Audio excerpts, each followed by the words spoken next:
O fionga te telefono. O le tāpenanga o le selau tausanga o Abele.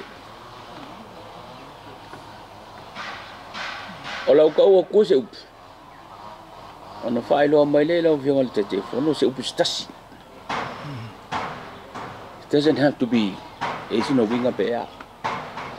Pero la upu mo moe ilo mawa vau lau fionga te telefono pe o whaetilo upu lea.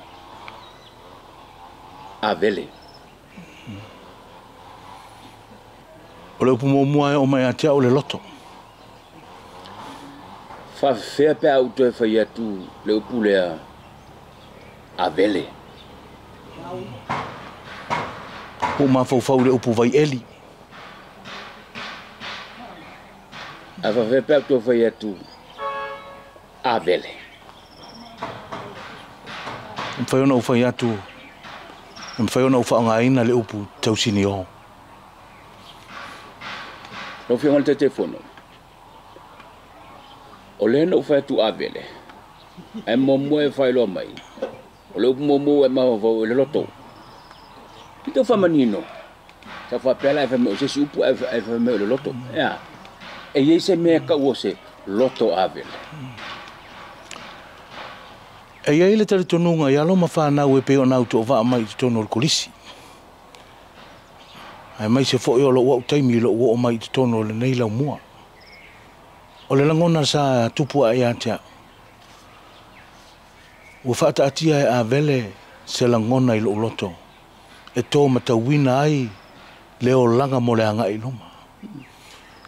Sa iai la le taimi ina ua o tu ua le kolisi nei.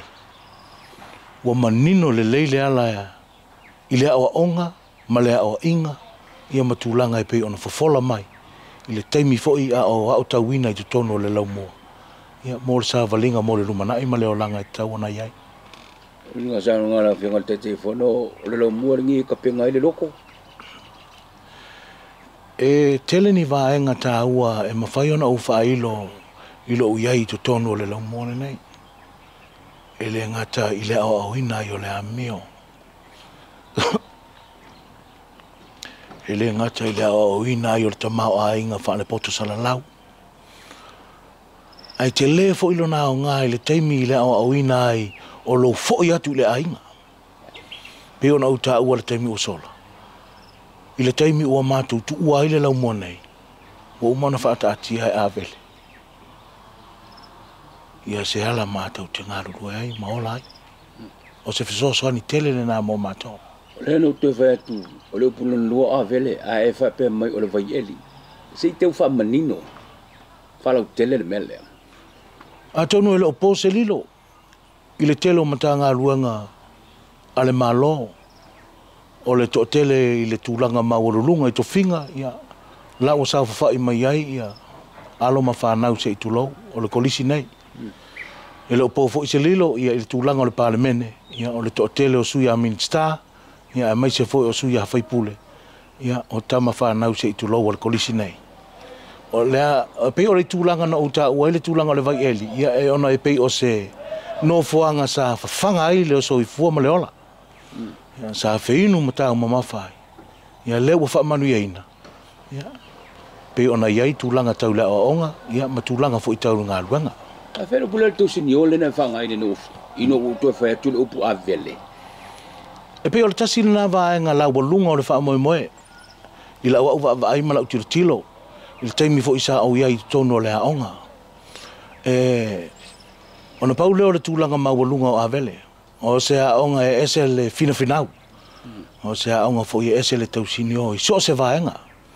A mata mai lava i ta alonga. Ia se i ho lava fo i tono o potu aonga. Ia a tonu fo i le o pose lilo. Ia i le tūlanga o i unga. Ia o i le vā o aonga ua iai le taimi nei. Ia ua whamanu ia ina le tele lava o whanau. Ia malo foi i le tūlai mai le taimi nei. E ala le tūlanga o aonga. O se taimi leo fionga te telefono na ta ole le proklame ta pena le whamna tūne se lau tau sanga. But a o maua level no, a tau a ina wha e mo le vahanga lea. O le tala whasola pito le lo mua. Whaina whaisau sau no angai. Tau a matanga o le nilo mua le, tau le tunu u. O le whaisau lau rua sepulu wha. Ai foi mal pesa le tula mo va mai lu fu fa ka man karva. E o mai le lu fu fa. Mo le silafia i fa mau mau lo iai o le afe i vasa lau luas furu ma le tolu. O le taimi le nasa a mata o na tau wha ama ai ia le lotoa. Peita iane o le aso se furu ma le luo iuni le tau sanga e afe i vasa lau luas furu ma le wha.